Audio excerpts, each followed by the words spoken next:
ഓം ശ്രീ ഗണേശായ നമഃ. ഓം ശ്രീ സരസ്വത്യൈ നമഃ. ഓം ശ്രീ ഗുരുഭ്യോ നമഃ. ഓം ശ്രീ ഹരയേ നമഃ. ഓം നമോ ഭഗവതേ വാസുദേവായ. ഓം ശ്രീ ശരവണഭവായ നമഃ. കഴിഞ്ഞ ഒരു വീഡിയോയിൽ അരുണഗിരിനാഥർ സ്വാമികൾ തിരുപ്പുകൾ കറുത്ത കുഞ്ചിയും എന്ന് തുടങ്ങുന്ന പാട്ടിൻ്റെ അർത്ഥം ആവശ്യപ്പെട്ടിരുന്നു. കുറച്ച് ദിവസമായി കർക്കിടക മാസമൊക്കെ ആയതുകൊണ്ട് കുറച്ച് താമസിച്ചു പോയി. നമ്മൾ നേരത്തെ തന്നെ മുരുകൻ്റെ ആറുപടൈ വീടുകളിൽ ഓരോരോ ആറുപടയ്ക്ക് ഓരോരോ പാട്ട് എന്നുള്ള രീതിയിൽ നോക്കി വരികയായിരുന്നു. 3 നമ്മൾ ചെയ്തു കഴിഞ്ഞു. ഇനി 4ാമത്തെ ആറുപടൈ വീട് കുംഭകോണത്ത് സ്ഥിതി ചെയ്യുന്ന സ്വാമിമലയാണ്. ഈ പാട്ട്, അതായത് കറുത്ത കുഞ്ചിയും എന്ന് തുടങ്ങുന്ന ഈ പാട്ട് അരുണഗിരിനാഥർ സ്വാമികൾ അവിടെ വെച്ച് രചിച്ച പാട്ടാണ്. ഈ പാട്ടിൽ 8 സ്റ്റാൻസകളാണ് ഉള്ളത്. ഒരുമിച്ച് പറയാൻ കഴിയുമെന്ന് വിചാരിക്കുന്നു. നമുക്ക് നോക്കാം. ഞാൻ ആനന്ദവല്ലി. എല്ലാവർക്കും എൻ്റെ വിനീതമായ നമസ്കാരം. എല്ലാവർക്കും ഭഗവത് കൃപയോട് കൂടിയിട്ട് ആനന്ദാമൃതം കഥകളിലേക്ക് സുസ്വാഗതം. ഈ പാട്ടിൽ അരുണഗിരിനാഥർ സ്വാമികൾ വാർദ്ധക്യം വരുമ്പോൾ നമുക്ക് സഹജമായിട്ട് വരുന്ന മാറ്റങ്ങളെ പറ്റി പറഞ്ഞിട്ട് ആ മാറ്റങ്ങളൊക്കെ അങ്ങനെ വന്നാലും ഭഗവാൻ തുണയായിട്ടുണ്ടാകണം എന്ന് പറഞ്ഞിട്ട് ഈ സംസാര സാഗരത്തിൽ നിന്ന് രക്ഷിക്കണം എന്നാണ് അവസാനം പറയുന്നത്. ആദ്യം ഇതിൻ്റെ ഛന്ദസ് നോക്കാം. അതായത് താളം. തനത്തന്തന തനതന തന്ത തനത്തന്തന തനതന തന്ത തനത്തന്തന തനതന തന്ത തനതാന. ആദ്യത്തെ സ്റ്റാൻസ നോക്കാം. കറുത്ത കുഞ്ചിയും വെളിരി എഴുങ്കൊത്തുരുത്ത വെൺപലുമടയ വിഴുന്തുറ്റ് കരുത്തുടൻ തികൾ മതിയുമരുണ്ട് ചുരുൾ നോയാർ. ആ ചുരുൾ നോയാർ എന്നുള്ള അവസാനത്തെ ഭാഗം യഥാർത്ഥത്തിൽ അടുത്ത സ്റ്റാൻസയുമായിട്ട് ബന്ധിപ്പിച്ച് നമുക്ക് പറയേണ്ടതാണ്. അപ്പോൾ ബാക്കിയുള്ള വരികളുടെ അർത്ഥം നമുക്ക് നോക്കാം. കറുത്ത കുഞ്ചിയും വെളിരി എന്ന് പറഞ്ഞാൽ, കുഞ്ചി എന്ന് പറഞ്ഞാൽ മുടിയാണ്. അപ്പോൾ കറുത്ത മുടി വെളുത്തു പോകുന്നു വയസ്സാകുമ്പോൾ. വാർദ്ധക്യം ബാധിക്കേണ്ട, ഒരു 40 വയസ്സാകുമ്പോൾ തന്നെ ആളുകൾക്ക് മുടിയൊക്കെ നരച്ചു തുടങ്ങും. എഴും കൊത്ത് ഉരുത്ത വെൺപലും അടയ വിഴുന്ത്. വെൺപലും എന്നുള്ളത് വെളുത്ത പല്ല്. പിന്നെ അവിടെ എഴും കൊത്ത് എന്ന് പറഞ്ഞു, എഴും കൊത്ത് ഉരുത്ത എന്ന് പറഞ്ഞു. അതിൻ്റെ അർത്ഥം എന്താണ്? നല്ല ഭംഗിയായിട്ട് നിരയായിട്ടിരിക്കുന്ന വെളുത്ത പല്ലുകൾ അടയ വിഴുന്ത്. വിഴുന്ത് എന്ന് പറഞ്ഞാൽ വീണു പോവുക. അടയ മുഴുവനായിട്ടും. പല്ലൊക്കെ വാർദ്ധക്യം വരുമ്പോൾ വീണുപോകും. ഉൾക്കരുത്തുടൻ തികൾ മതിയും അരുണ്ട്. അതായത് ഉൾക്കരുത്തുടൻ തികൾ മതിയും മിരണ്ട് എന്ന് വേണം അത് മനസ്സിലാക്കാൻ. മതി എന്ന് പറഞ്ഞാൽ ബുദ്ധി. ഉൾക്കരുത്ത് എന്ന് പറഞ്ഞാൽ ബുദ്ധിയുടെ ഉള്ളിൽ നല്ല ആശയങ്ങളൊക്കെ ഉണ്ടായിരുന്നു ചെറുപ്പത്തിൽ. എന്തൊരു കാര്യവും പെട്ടെന്ന് അതിനെപ്പറ്റി ആലോചിക്കാനും വരും വരായികൾ അറിഞ്ഞ് ഓരോ തീരുമാനങ്ങൾ എടുക്കാനും ഒക്കെ ഉള്ള ബുദ്ധികളൊക്കെ ചെറുപ്രായത്തിൽ ഉണ്ടാവും. പക്ഷേ വയസ്സാകുന്ന സമയത്ത് മിരണ്ട് എന്ന് പറഞ്ഞു. ബുദ്ധി ഷാർപ്പ്നെസ്സൊക്കെ കുറയണം. ഓരോ കാര്യങ്ങൾ പറഞ്ഞാൽ ഗ്രഹിക്കാൻ തന്നെ പറ്റില്ല, ഓർമ്മയുണ്ടാവില്ല. അങ്ങനെ ഡിസിഷൻസ് ഒന്നും എടുക്കാൻ പറ്റാത്തൊരവസ്ഥ ഉണ്ടാകുന്നു. അതാണ് ആദ്യത്തെ സ്റ്റാൻസ. 2ാമത്തെ സ്റ്റാൻസ നോക്കാം. ആദ്യത്തെ സ്റ്റാൻസയുടെ അവസാനം ഉള്ളതും കൂടി ഇതിൻ്റെ കൂടെ ചേർത്ത് നമ്മൾ അർത്ഥം മനസ്സിലാക്കണമെന്ന് ഞാൻ നേരത്തെ പറഞ്ഞിട്ടുണ്ടായിരുന്നു. കലക്കമുണ്ടല മലമുറ വെണ്ടി പഴുത്തെഴുമ്പിയ മുതുകുമുടങ്ക കഴുത്തിൽ വന്തിളை ഇരുമലൊതുങ്ക കൊഴുമേനി. ഇവിടെയും ആ അവസാനത്തെ കൊഴുമേനി എന്നുള്ളത് അടുത്ത സ്റ്റാൻസയിൽ വരേണ്ടതാണ്. ചുരുൾ നോയാൽ കലക്കമുണ്ട് അലം അലം ഉറ. ഉറ എന്ന് പറഞ്ഞാൽ പറയാന്നർത്ഥം. അലം അലം ഉറ എന്ന് പറഞ്ഞാൽ എന്താണ്? എന്താ പറയണത്? മതി മതിയോ മതി എന്ന് പറയണ്. എപ്പോഴാണ് അങ്ങനെ പറയണത്? ചുരുൾ നോയാൽ കലക്കമുണ്ട്. പലതരത്തിലുള്ള രോഗങ്ങളും വന്ന് ദേഹം അങ്ങനെ ചുരുണ്ടു പോകുന്നു. നിവർന്ന് നിൽക്കാനോ നിവർന്ന് കിടക്കാനോ ഒന്നും പറ്റില്ല. കൂനി കുറുകി ചുരുണ്ട പോലെ ആകുന്നു ദേഹം. ആ സമയത്ത് മനസ്സിൽ എന്താണ് പറയുന്നത്? നമ്മൾ മതി മതി, എനിക്ക് ഈ ജീവിതം ഒന്നും വേണ്ട ഇനി എന്ന് പറയുന്ന ഒരു അവസ്ഥയുണ്ടാകുന്നു. വാർദ്ധക്യത്തില് ചെറുപ്പത്തില് ആരോഗ്യത്തോടു കൂടി ഇരുന്നതാണ്. വെണ്ടിപ്പഴുത്ത് എഴുമ്പിയ മുതുക് മുടങ്ക് എന്ന് വെച്ചാൽ വയസ്സാകുമ്പോൾ ശരീരം പഴുത്ത പഴം പോലെ എന്നൊക്കെ പറയും. കാരണം നീരൊക്കെ ചിലപ്പോൾ വരും, ചിലപ്പോൾ നീര് വറ്റിയിട്ട് വരണ്ടു പോകും ശരീരം. അങ്ങനെ ആയിത്തീരുന്നു വയസ്സാകുമ്പോൾ ശരീരം. പിന്നെയോ എഴുമ്പിയ മുതുക്, ചെടുക്കിന് നിന്നിട്ടുണ്ടായിരുന്നതാണ് മുതുക്. നമ്മുടെ നട്ടെല്ല് നിവർന്ന് നമ്മൾ ഗംഭീരമായിട്ട് നടക്കുകയും എല്ലാ ജോലികളും ഒക്കെ ചെയ്തിട്ടുണ്ടായിരുന്നതാണ്. അങ്ങനെയുള്ള മുതുക് മുടങ്ക് എന്ന് പറഞ്ഞു. എന്താണ് ഈ മുടങ്ക് എന്ന് പറഞ്ഞാൽ? മുതുക് കൂനിപ്പോകുന്നു. അങ്ങനെ ചെടുക്കന് നിൽക്കാനും ഇപ്പം പറ്റണില്ല. അങ്ങനത്തെ അവസ്ഥ വരുന്നു വയസ്സാകുന്ന സമയത്ത്, വാർദ്ധക്യം ബാധിക്കുന്ന സമയത്ത്. കഴുത്തിൽ വന്നിളൈ ഇരുമൽ ഒതുങ്ക്. കഴുത്തില് തൊണ്ടയില് വന്നിട്ട് കഫം, ഇളയെന്ന് പറഞ്ഞാൽ കഫം, കഫം വന്നിങ്ങനെ എപ്പോഴും കെട്ടി നിൽക്കുന്നു. എത്രയായാലും അത് ചുമച്ചാലും പുറത്തേക്ക് പോണൂല്ല. അപ്പോൾ എപ്പോഴും കഫം വന്നിങ്ങനെ നിൽക്കുന്നു. വാദം പിത്തം കഫമൊക്കെയാണ് മരണത്തിന് കാരണം, രോഗത്തിന് കാരണം എന്നൊക്കെ പറയുമല്ലോ. അപ്പോൾ വാർദ്ധക്യം ബാധിക്കുമ്പോൾ കഫം എപ്പോഴും ഇവിടെ വന്നിങ്ങനെ തൊണ്ടയിൽ വന്ന് കെട്ടി നിൽക്കുന്നു. എന്നിട്ട് ഇടയ്ക്കിടയ്ക്ക് ചുമയ്ക്കുന്നു. ചുമച്ചാലും കഫോട്ട് പോണൂല്ല. അങ്ങനത്തെ ഒരു അവസ്ഥയും ഉണ്ടാകുന്നു. അടുത്ത് നിൽക്കുന്നവർക്കോ കാണുന്നവർക്കോ ഒക്കെ ഒരു അലോസരം. ഇനി മൂന്നാമത്തെ സ്റ്റാൻസ. അറത്തിറങ്ങിയോർ തടികൈ നടുങ്ക പിടിത്തിടുമ്പുറു മനവിയും നിന്ദിത്തടുത്ത മൈന്ദറും വസൈകൾ വിളമ്പച്ചടമാകി. എന്തൊക്കെയാ ഇവിടെ പറഞ്ഞത്? കൊഴുമേനി, കഴിഞ്ഞ സ്റ്റാൻസിലത്തെ അവസാനത്തെ ഭാഗം ഉണ്ടല്ലോ, എന്താ അത്? കൊഴുമേനി എന്നുള്ളതുണ്ട്. അപ്പം ആ കൊഴുമേനി എന്ന് പറഞ്ഞാൽ എന്താ അർത്ഥം? തടിച്ച് നല്ല ആരോഗ്യത്തോടു കൂടി നല്ല തടിയും വണ്ണമൊക്കെ ഉണ്ടായിരുന്ന ശരീരം വീണ്ടും പറയണം ഇവിടെ ഉണങ്ങി വരണ്ടു പോകുന്നു വാർദ്ധക്യം ബാധിക്കുമ്പോൾ. കൊഴുമേനി അറത്തിറങ്ങി ഓർ തടി കൈ നടുങ്ക പിടിത്ത്. നന്നായി തടിച്ച് കൊഴുത്തിരുന്ന ശരീരം വറ്റി ഉണങ്ങിപ്പോകുന്നു. അങ്ങനെ പോയ ശരീരം പിന്നെ ഓർ തടി കൈ നടുങ്ക പിടിത്ത്. പിന്നെ നടക്കണമെങ്കിൽ മുതുകൊക്കെ കൂനിപ്പോയി എന്ന് പറഞ്ഞല്ലോ, ശക്തിയൊക്കെ ക്ഷയിച്ചു പോയി. അപ്പോൾ കൈ നടുങ്ങണ മാതിരി നടക്കണമെങ്കിൽ ഒരു വടിയും കുത്തി പിടിച്ചിട്ട് വേണം നടക്കാൻ. ഇടുമ്പുറ് മനവിയും നിന്ദിത്ത്. സ്നേഹമായി ഇരുന്ന മനവി എന്ന് പറഞ്ഞാൽ ഭാര്യ, അത്രയും അടുപ്പമായിട്ടുണ്ടായിരുന്ന ഭാര്യ ഇപ്പം എന്തു ചെയ്യുന്നു? നിന്ദിക്കുന്നു. വാർദ്ധക്യം വന്ന് കയറുമ്പോൾ തന്നെത്താൻ ഒരു കാര്യവും ചെയ്യാൻ വയ്യ. ഇടയ്ക്കിടയ്ക്ക് ഭാര്യയും മക്കളെയൊക്കെ വിളിച്ച് ഓരോ കാര്യങ്ങൾ ചെയ്തു തരാൻ വേണ്ടി പറയാണ്. പിന്നെ ഈ കഫം വന്നിട്ടുള്ള ചുമയും ഉണ്ട്. അപ്പോൾ ഇതൊന്നും മറ്റുള്ളവർക്ക് അത്ര രസമാവുന്നില്ല. അപ്പോൾ ഭാര്യ പോലും നിന്ദിക്കുന്നു. ഇടുമ്പുറ് എന്ന് പറഞ്ഞു.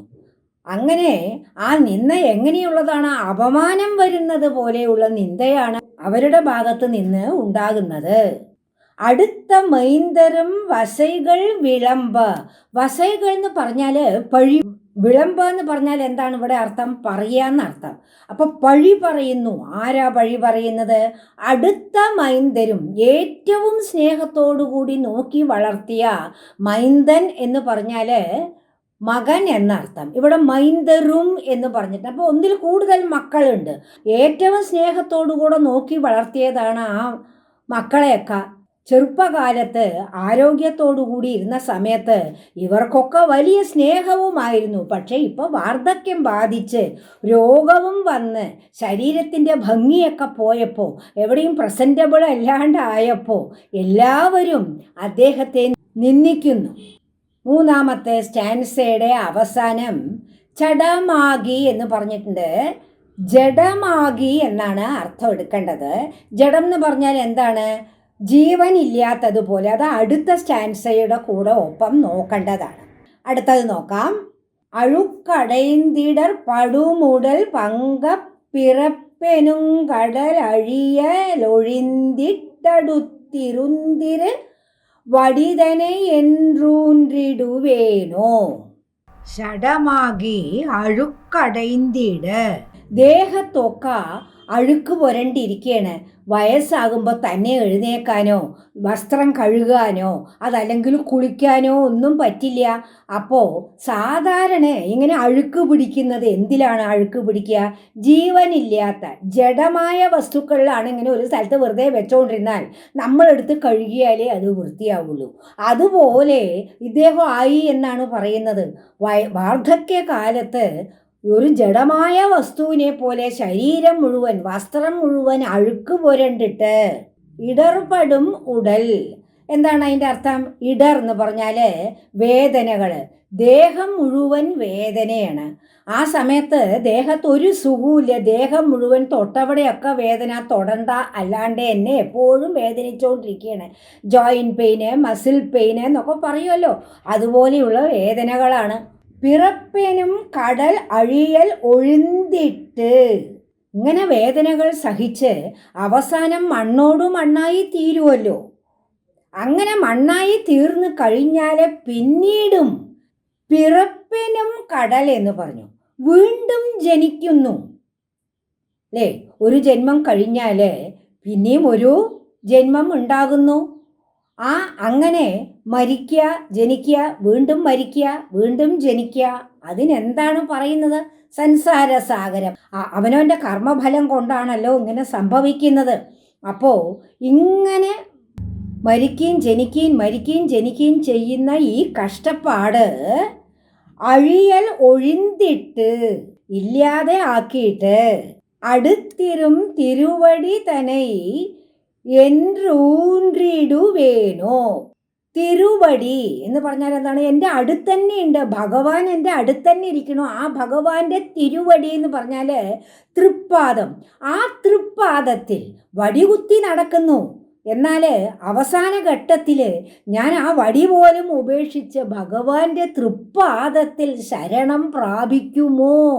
അതിനുള്ള കാരുണ്യം ഭഗവാനെ നീ എനിക്ക് ചെയ്തു തരുമോ എന്നാണ് ഇവിടെ സ്വാമികൾ ചോദിക്കുന്നത്. അടുത്ത സ്റ്റാൻസ നോക്കാം.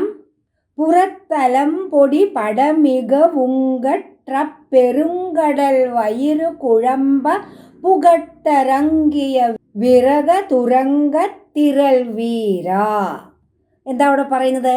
ഇനിയുള്ള 4 സ്റ്റാൻസകളിൽ ഭഗവാന്റെ വീരപരാക്രമങ്ങളാണ് പറയുന്നത്. ഭഗവാന്റെ ശ്രീ മുരുകൻ്റെ മഹിമകളാണ് പറയുന്നത്. ശ്രീ മുരുകൻ ദേവസേനാപതിയാണല്ലോ.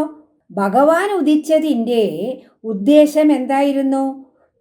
അസുരന്മാരെ നശിപ്പിക്കുക എന്നുള്ളതാണ്. അസുരന്മാരെല്ലാവിടെയും ഉണ്ട്.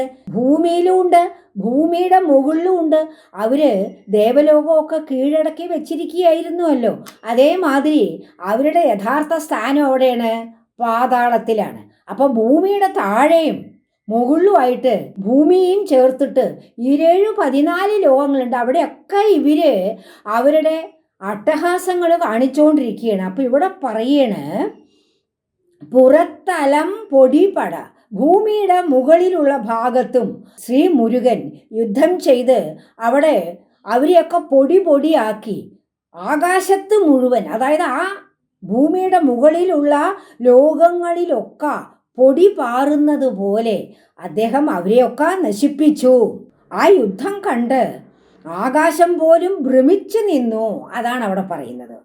പിന്നെ അടുത്തത് പെരുംകടൽ വയറ് കുഴമ്പ്. പിന്നെയോ ഭൂമിയുടെ അടിയിലും പോയി, പാതാളത്തിലും പോയി. അങ്ങനെ അവിടെയും 6-7 ലോകങ്ങളുണ്ടല്ലോ. ആ ലോകങ്ങളിലും പോയി. അപ്പം അതിൻ്റെ അത്രയും അടിയിലേക്ക് പോയിട്ട് അതാണ് ഇവിടെ പറഞ്ഞത്. പെരും കടൽ വയറ് എന്ന് പറഞ്ഞു. കടലിൻ്റെ വയറ് എന്ന് പറഞ്ഞാൽ എന്താ അർത്ഥം? അത്രയും ഉള്ളിലേക്ക് പോയിട്ട് കടൽ പോലും നടുങ്ങി വിറയ്ക്കുന്നത് പോലെയുള്ള പരാക്രമമാണ് ഭഗവാൻ അവിടെ കാണിച്ചത്. പുകട്ട് അരങ്ങിയ വിറക തുരങ്ക തിറൽ വീര. പുകട്ട് എന്ന് പറഞ്ഞാൽ പ്രവേശിക്കുക എന്നർത്ഥം. അതായത് കടലിൻ്റെ ഉള്ളിലേക്കൊക്കെ പ്രവേശിച്ചിട്ട് അരങ്കിയ വിരക തുരങ്കത്തിറൽ. തിറൽ എന്ന് പറഞ്ഞാൽ ഒരേ വാക്കിന് പല സന്ദർഭത്തിൽ പല അർത്ഥങ്ങളായിരിക്കും കേട്ടോ. ഇവിടെ തിറൽ എന്നുള്ളതിന് കൂട്ടം എന്നാണ് അർത്ഥം. എന്തിൻ്റെ കൂട്ടം? തുരങ്കത്തിറൽ. തുരകം എന്ന് പറഞ്ഞാൽ കുതിര, അപ്പൊ കുതിരയുടെ കൂട്ടം. വിരക എന്ന് പറഞ്ഞാൽ വീരത്തോടു കൂടിയിട്ട് എന്നർത്ഥം. അപ്പോ അരങ്കിയ എന്ന് പറഞ്ഞാൽ അസുരന്മാര്. അപ്പോൾ ഇവിടേക്കൊക്കെ പ്രവേശിച്ചിട്ട് അസുരന്മാരുടെ ശക്തിയുള്ള കുതിരയുടെ കൂട്ടം പോലെയുള്ള ആ കൂട്ടത്തിനെ നശിപ്പിച്ച വീര എന്നൊരർത്ഥം എടുക്കാം. അതല്ലെങ്കിലോ ഇവിടേക്കെല്ലാം പ്രവേശിച്ച് അസുരന്മാരെ വളരെ ധൈര്യത്തോടു കൂടിയിട്ട്, ഒറ്റയ്ക്കാണ് പോകുന്നതെങ്കിലും എങ്ങനെയാണോ ഒരു ശക്തിയുള്ള കുതിരകളുടെ കൂട്ടം പ്രവേശിക്കുമ്പോൾ അവിടെ പൊടികളൊക്കെ പാറുക, അതുപോലെ ഭഗവാൻ അവിടെ ചെന്ന് വളരെ വീരത്തോടു കൂടിയും ധൈര്യത്തോടു കൂടിയും അവരെ നശിപ്പിച്ച വീര എന്ന് പറഞ്ഞാൽ അവരെ ജയിച്ചവനെ. ഇനി അടുത്ത സ്റ്റാൻസ് നോക്കാം. ആറാമത്തേണത്. പൊറുപ്പുറം പടർ കിഴിപട വെன்றട്ടരക്കർ വൻറിலை நெறிய நெருங்கி புதை കുറുന്തസൈ കുരുതികൾ പൊങ്ക പൊറും വേല. വേല എന്ന് പറഞ്ഞാൽ ശ്രീ മുരുക എന്നർത്ഥം.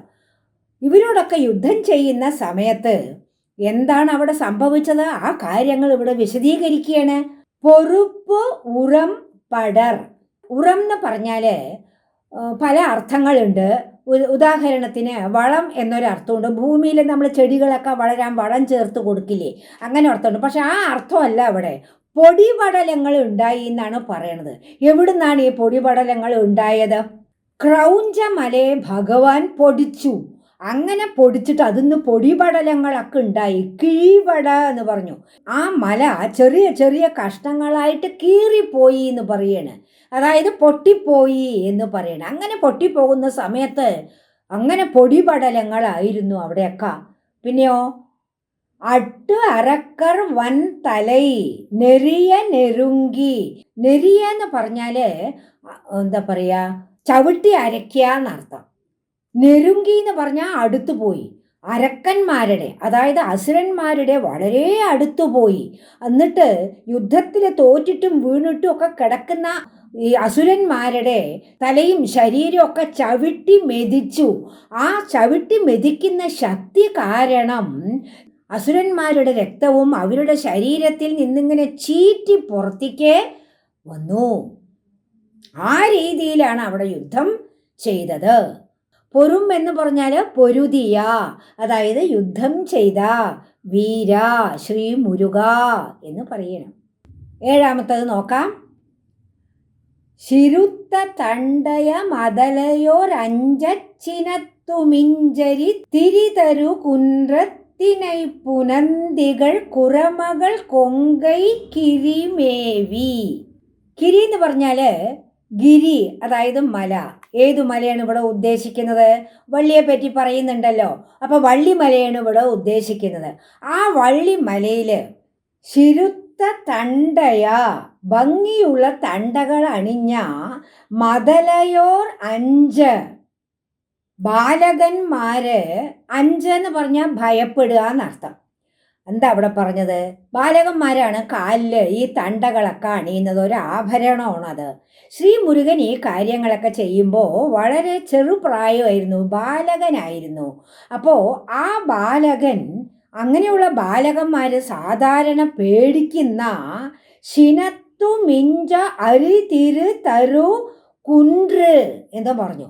അതായത് ശിനത്തു മിഞ്ചു, വളരെ കോപത്തോടു കൂടിയിട്ട് അലറി ഇങ്ങനെ അലഞ്ഞ് നടക്കുന്ന സിംഹം പോലെയുള്ള വന്യമൃഗങ്ങളുള്ള കുன்று എന്ന് പറഞ്ഞാൽ മല, അതായത് വള്ളിമല.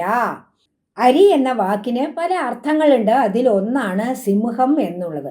സിംഹം എന്ന ഒരു വാക്ക് പലതരത്തിലുള്ള വന്യമൃഗങ്ങളെ സൂചിപ്പിക്കുന്നു. അങ്ങനെയുള്ള വള്ളിമലയിൽ ചെന്ന് തിനത്തോട്ടത്തിൽ വസിക്കുന്ന സുന്ദരിയായ കുറത്തിപ്പെണ്ണിനെ, ആരാണത്?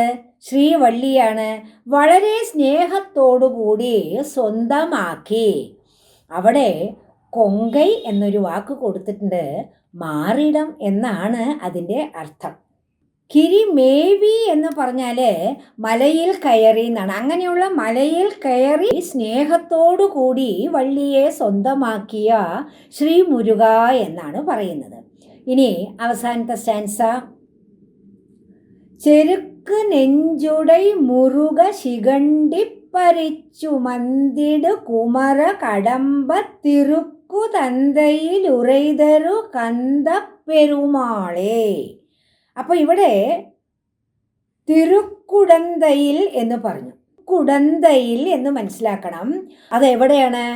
കുംഭകോണത്തിൻ്റെ മറ്റൊരു പേരാണ്. കുംഭകോണത്തിലാണ് സ്വാമിമല. ആ സ്വാമിമലയിൽ വാണരുളുന്ന മുരുക എന്നാണ് പറയുന്നത്. ആ മുരുകൻ എന്താണ്? മുരുകൻ്റെ മനസ്സ്. അപ്പോൾ അതാണ് ചെറുക്ക് നെഞ്ചുടൈ എന്ന് പറഞ്ഞു. എന്താണത്? വളരെ സന്തോഷത്തോടു കൂടി ഇരിക്കുന്ന, വള്ളിയെ സ്വന്തമാക്കിയിട്ടുണ്ടല്ലോ. അപ്പോൾ അങ്ങനെ സന്തോഷത്തോടു കൂടി എല്ലാവരെയും അനുഗ്രഹിച്ചു കൊണ്ടിരിക്കുന്ന സ്വാമിമലയിലെ സ്വാമിനാഥനായ ശ്രീ മുരുക. കടമ്പ മലര് ഭഗവാന് വലിയ ഇഷ്ടമാണല്ലോ. അതുകൊണ്ട് ഭഗവാനെ കടമ്പ എന്ന് വിളിക്കണം. അപ്പം സന്തോഷത്തോടു കൂടിയിട്ട് കുംഭകോണത്തിൽ സ്വാമിമലയിൽ വാണരുളുന്ന കന്ത ഭഗവാനെ, പെരുമാളെ എന്ന് പറഞ്ഞു. ഇവിടെ അരുണഗിരിനാഥർ സ്വാമികൾ അങ്ങനെയാണല്ലോ, ഭഗവാനെ എപ്പോഴും പെരുമാളെ എന്നാണല്ലോ സംബോധന ചെയ്യുന്നത്. നമ്മൾ ഒരു കാര്യം ഒരാളോട് ആവശ്യപ്പെടുമ്പോൾ ഒരു സന്തോഷമായിരിക്കുന്ന സമയത്താണ് നമ്മളൊരു കാര്യം അവതരിപ്പിക്കുന്നതെങ്കിൽ ആ കാര്യം നടന്നു കിട്ടും. അപ്പം ഭഗവാന്റെ പെരുമകൾ അവസാനത്തെ 4 സ്റ്റാൻസകളിൽ ഇങ്ങനെ പറഞ്ഞിട്ട് എന്താണ് ഭഗവാനോട് ആവശ്യപ്പെടുന്നത്? വയസ്സ് കാലത്ത് ഞാൻ ഈ തരത്തിലൊക്കെ കഷ്ടപ്പാടുകൾ സഹിച്ച് ഓരോ ജന്മങ്ങൾ വീണ്ടും വീണ്ടും എടുത്ത് ഇതേപോലെ കഷ്ടങ്ങൾ സഹിച്ച് ബുദ്ധിമുട്ടി ഇരിക്കുന്നതിൽ നിന്ന് എന്നെ ഒന്ന് ഒഴിവാക്കിയിട്ട് എൻ്റെ ആത്മാവിനെ നിന്റെ തൃപ്പാദത്തിൽ നിരന്തരമായിട്ട് ചേർത്ത് വയ്ക്കുന്നത് പോലെ എന്നെ അനുഗ്രഹിക്കണേ എന്നാണ് ഇവിടെ ആവശ്യപ്പെടുന്നത്. അതായത് എനിക്ക് മോക്ഷം തരണേ എന്നാണ് സ്വാമികൾ ഇവിടെ ആവശ്യപ്പെടുന്നത്. അപ്പം ഇത്രയും കാര്യങ്ങളാണ് ഈ പാട്ടിൽ പറയുന്നത്. തുടർന്നും നിങ്ങളുടെ സപ്പോർട്ട് എനിക്ക് ഉണ്ടായിരിക്കണം. അതിനായിട്ട് ഞാൻ നിങ്ങളുടെ അടുത്ത് അഭ്യർത്ഥിക്കുകയാണ്. അടുത്ത വീഡിയോയിൽ കാണുന്നത് വരെ നന്ദി, നമസ്കാരം. ലോകാ സമസ്ത സുഖിനോ ഭവന്തു. എല്ലാവർക്കും ഭഗവത് കൃപ ഉണ്ടാകട്ടെ. ഓം ശ്രീ മുരുകാ ശരണം.